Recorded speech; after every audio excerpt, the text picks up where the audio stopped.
former Magdalo Party List representative and now spokesperson for presidential candidate Ping Lacson, Ashley Acedillo, and former chairman of the Manila Economic and Cultural Office in Taiwan and now campaign manager for presidential candidate Isko Moreno, Lito Banayo. Gentlemen, welcome to the program. Thanks for being with us today. Good afternoon, Carmina, and good afternoon, Congress. All right, so let's first talk about the big news today. Senator Bongo dropping out of the presidential race. What do you make of this? How might this affect your campaign? We're going to go with former Congressman Ashley Acedillo first. Your thoughts on it?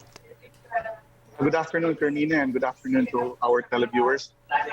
Incidentally, my candidate, Panfilo Lacson, was interviewed just a few moments ago. We had an event earlier today in San Juan, and all he wished his colleague in the Senate was he wished him well, and of course, he would not speculate as to the reasons behind it. He left it with the senator to explain. But that said, the message really was he wished Senator Bongo all the best. All right, Lito, let me go to you. What do you make of this withdrawal, and how might this affect your campaign? Well, we respect Senator Bongo's decision to withdraw from the presidential race. And as he said, which I perfectly understand, he was primed up to run for vice president. But because of very dramatic and sudden events in the political landscape, he was forced to file for the presidency, which his family and he himself does not think is the right time for him. We respect that, and I really do not know how that will affect the presidential contest with him withdrawing. Even the surveys that have been run, I mean, the field research that has been run this week is now all useless because of this change in the political situation. Let's talk about endorsement. The senator was mum about that when he was ambushed for an interview earlier today. Would you welcome such a thing, Ashley, that Senator Bongo might just endorse your candidate? Is that something that you would welcome, or at this point, would you consider it a kiss of death? Well, incidentally, that question was also asked earlier today, and I would just like to re-echo what my candidate said.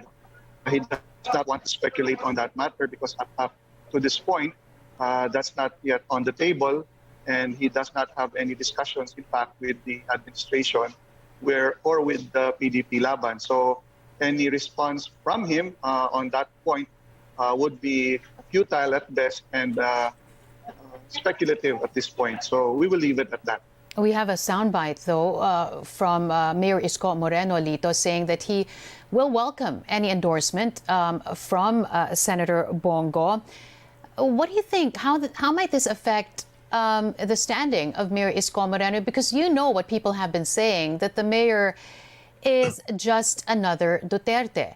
And this might just further fuel that belief that there won't be any change there, because if he welcomes an endorsement, then that just further solidifies that whole perception. Lito. Well, when Mayor Isko and Doc Willie Ong announced their candidacy in September 22 of this year, they never classified themselves as opposition or pro-administration. They simply said that they had a mission to accomplish. They were applying for a job to help the Filipino people get through this pandemic and push the recovery of our economy.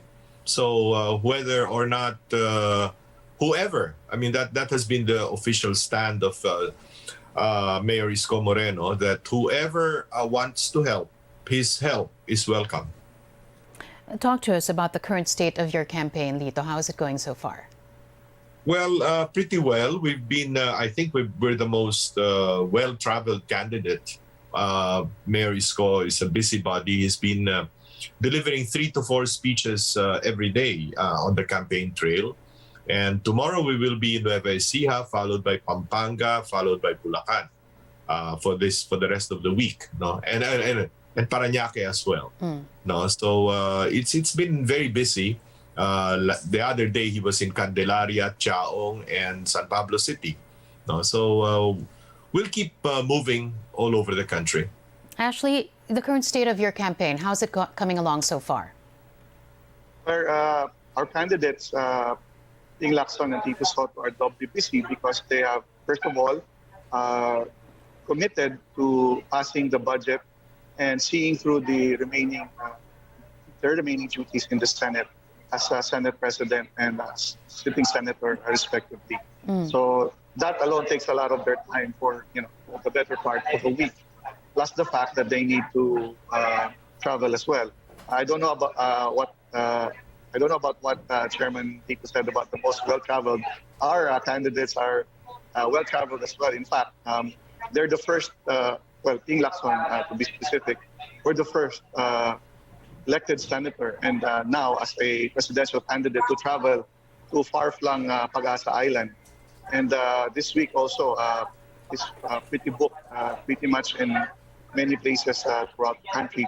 Today, being a holiday, Senator Lacson and Tito Soto chose to have a dialogue with our bus operators as well as members of our trucking industry.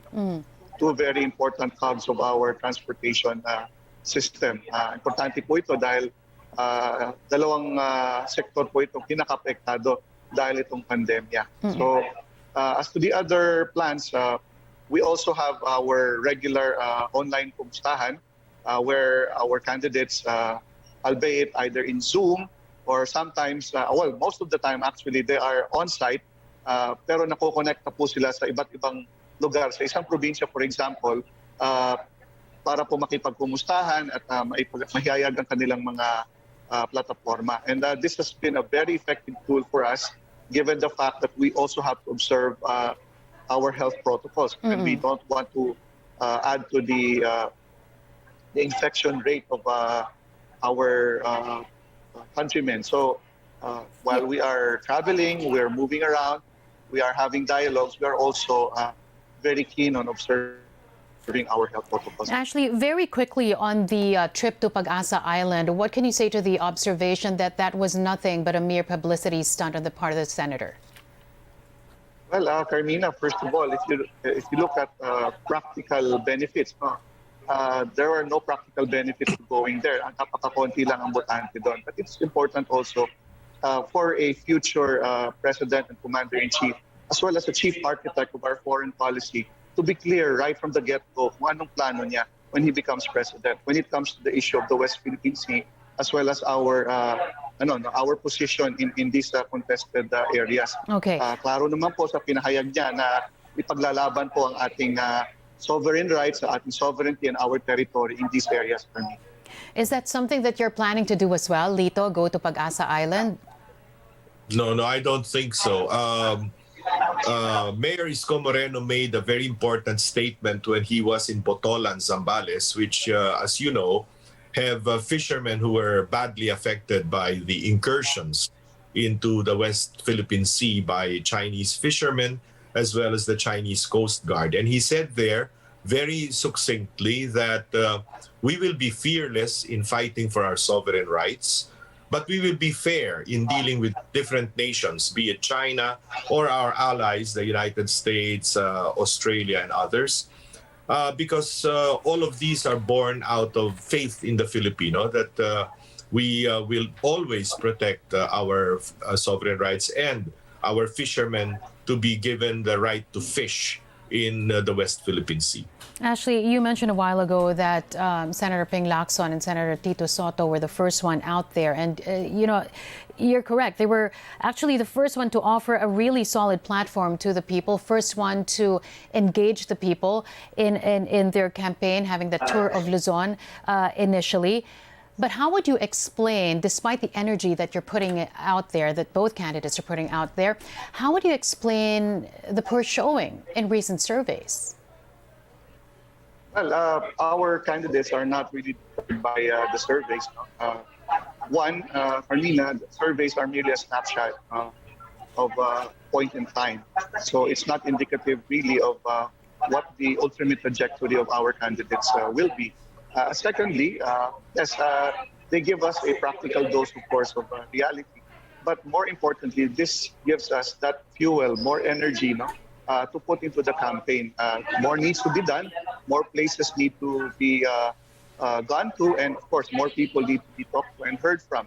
Kasi ultimately, sila rin naman ang magbibigay ng itong mga mungkahi ng mga gusto natin solusyonan. No? And we also, it's important to hear from the people because ultimately they must be the one to benefit from the kind of governance that Ting Lacson and Tito Soto are offering come 2022. Conversely, Lito, when you talk about surveys, Mayor Isko Moreno was high up there from the get-go. He entered this whole season hot. And yet now, in recent surveys, you could see that, it has affected his numbers because of, some are saying the wrong things that he said, specifically in that meeting or the meet and greet that he had with the fisher folk and other missteps, as some would say, along the way. How would you counter this now? And first of all, do you believe that these snafus really affected his numbers, and what's the game plan to sort of bring him back on top? Well, the most important phenomenon that we see in the surveys of the last days or the last weeks of October very clearly shows a surge for Ferdinand Marcos Jr., especially when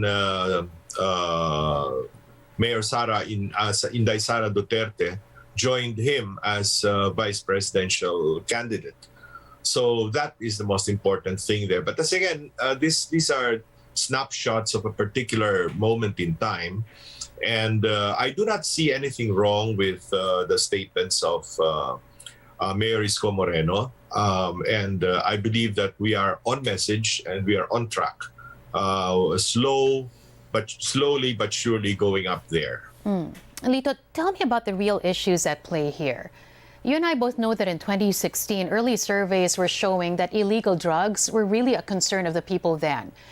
But it wasn't picked up by the rest. Obviously, there was one candidate who zeroed in on this, and that made him win the 2016 election. So come 2022, what do you think are the real issues at play here?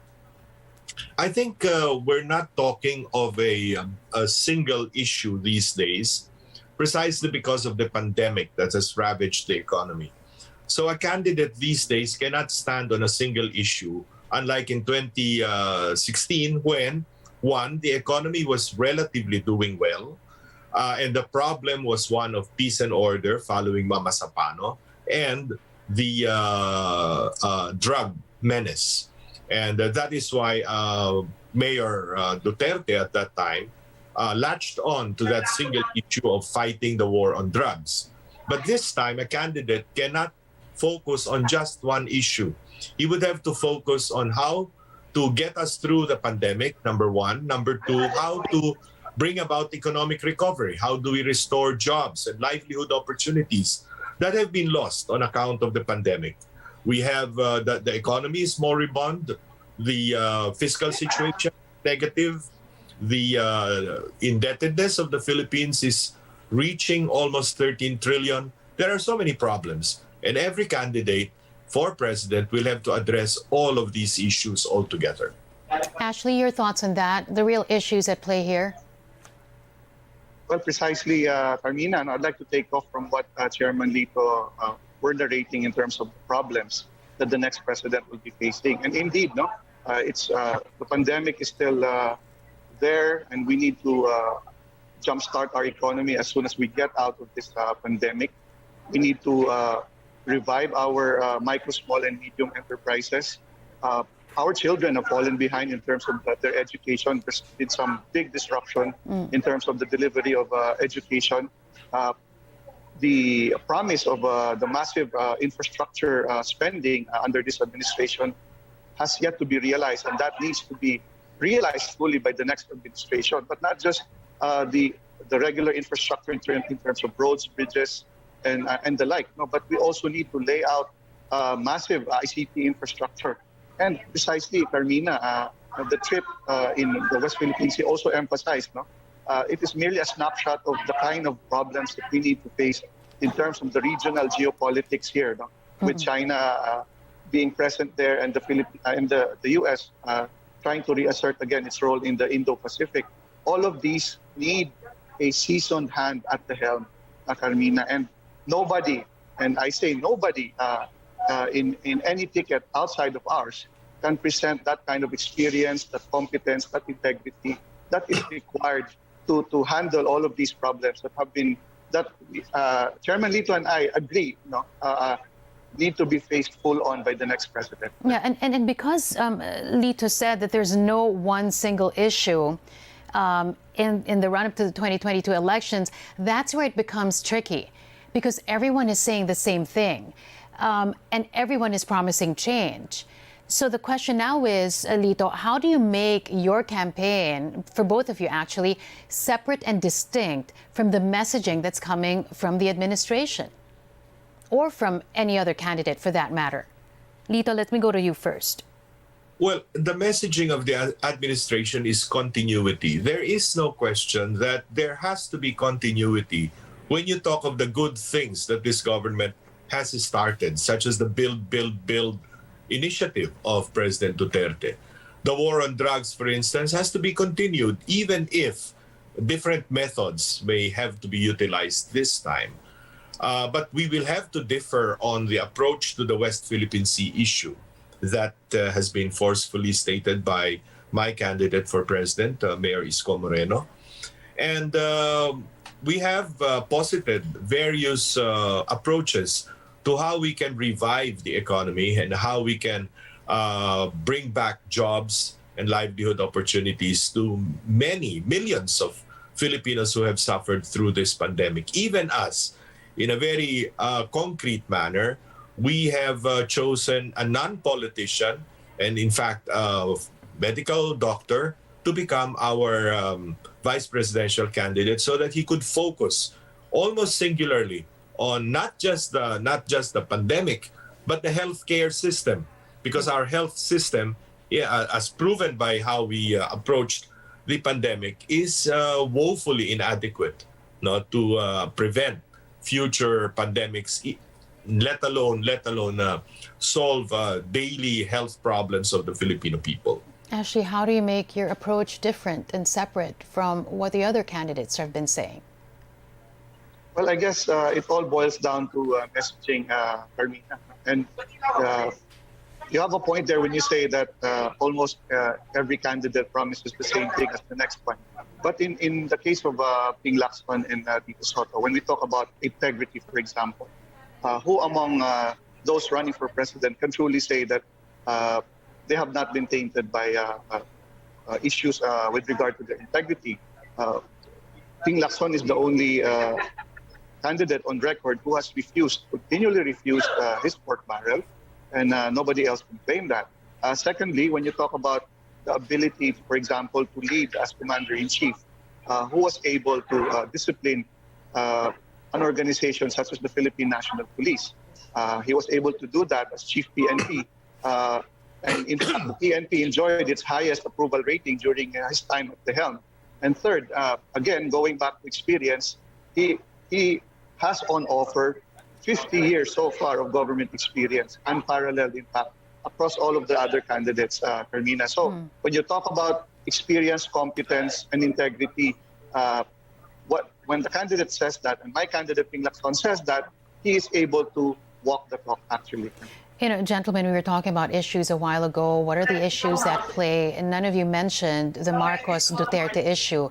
Some people have been saying that should be the issue in 2022. Do you believe that the return of the Marcoses or preventing the continuity of a Duterte regime should be the main issues here? Tell me your reasons as to why you believe this is so, or why you don't believe that it should even be an issue. Lito, let me go to you first. Survey after survey has shown that the Filipino people are in desperate straits. What concerns them is the politics of the stomach. Jobs, livelihood, food prices, inflation in general. The economy is what has hit them in the gut, principally because of the pandemic. So these are the major issues in the minds of the Filipino people. It is not about an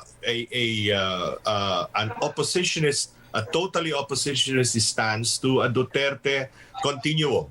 And there is no Duterte continuum when you see very clearly, one, the vice president, the Sara Duterte is running for vice president, and the presidential candidate of President Duterte, Senator Bongo, has already withdrawn from the race. Now, speaking of the Marcos issue, our position is very simple. We have not forgotten what the Marcoses have done. We do not believe in the capability of Ferdinand Marcos Jr. to bring back the economy, considering that during their time they ravaged the economy completely. So we do not believe in that.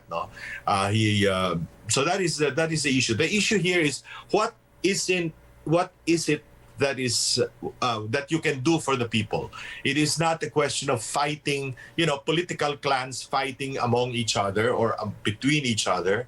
It is not a case of yellows versus reds or blues or whatever color there is. It is a matter of what is there that you can do for the Filipino people in these very parlous circumstances. And what you can do for the Filipino people is to prevent another Marcos from occupying the palace. Is that something that you will really put your energy into and prevent from happening?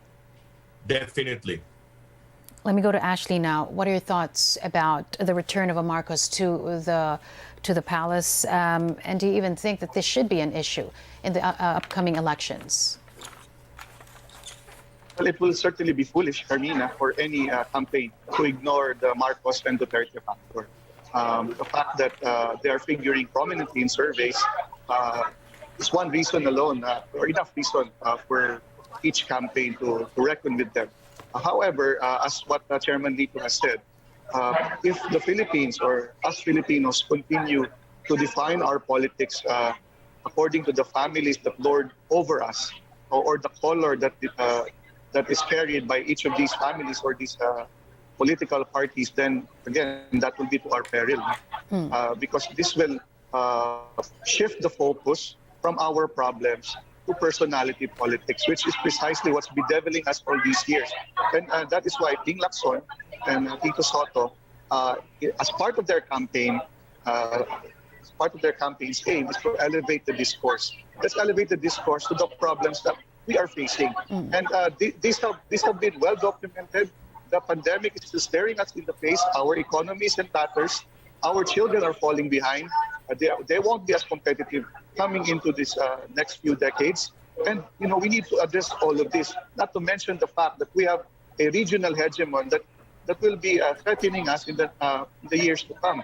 Somebody has to be able to stand up to that country and to be able to handle these problems and stare down these problems. And what is being offered by the younger Marcos, as well as the daughter of the incumbent president, needs to be validated. Yes, they are the children of prominent politicians before them, but we have in our tandem a solid lineup, a presidential candidate and a vice presidential candidate whose record speaks for itself. And when candidates make claims, it has to be vetted against their record, Carmina. And that is why I am confident that eventually, as the campaign drags on and we are able to send our message across more sectors, across more people, they will see that indeed what our tandem is offering in terms of solutions is also backed up by experience as well as their integrity and moral courage. Okay, final minutes with you guys. I want to ask you a couple of questions more. Lito, when you look internally, when you map out your strategy, what or who are you up against? Well, we're up against, 6 other candidates, no? Of course, you always keep tab of the surveys to find out who are the toughest of your competition. And who are no? those? Well, right now, it's clear that Bongbong Marcos or Ferdinand Marcos Jr. is the man to beat. No, that's quite clear. And so that is obviously the first problem that we have to surpass. Ashley, what or who are you up against? Do you share that same Well, sentiment that it's Marcos Jr.? Chairman Lito is spot on when it comes to that point in the presidential derby. Our work is cut out for us along that point, Carmina. We're just happy that at least in the vice presidential survey, we just need to protect our lead in the person of Tito Soto. Now, that being said, our tandem has also offered what will probably be an unprecedented council of two, meaning if they both make it, we will have, for the first time in our leadership history, a president and a vice president who will be working in tandem, who will be consulting constantly with each other.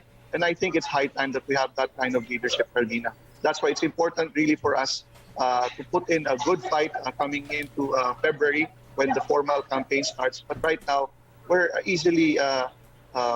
slowly rather gaining in the race. In fact, when we started tracking the polls early this year, from a low 2%, Ping Lacson has been consistently rising. And we're confident that from the last survey for this year, he will be in double digits and he might be within the first three spots, Carmina. And we're hopeful that that will be the result of the next surveys that will come out for the remainder of the year. And we're happy so far, Carmina, with the gains that we've had in this developing campaign. Very quickly now, Ashley, before we let you go, obviously you're now the spokesperson of Partido Reforma, speaking for Senators Lacson and Tito Soto. What made you decide to go with them when the rest of the Magdalo party list group is supporting now Vice President Eleni Robredo? You have Senator Trillanes there along with the rest of the Magdalo, the party list which you represented in Congress before. Well, it's an old untold story, really, Carmina. I left the party 3 years ago na. So, matagal na yan. So, it's actually, there will be people who will be surprised. It's only those who have learned of this for the first time. But as far as my former party mates and my former comrades are concerned, that's already a long settled issue as far back as 3 years ago. Okay, and Chairman Lito, you helped put President Duterte into power. What made you decide to support Mayor Isko Moreno now? And how will this be different from your Isko run? How is this product different from your previous product? Well, I can't make comparisons on Mayor Isko vis-a-vis Mayor Duterte when he ran for president in 2016.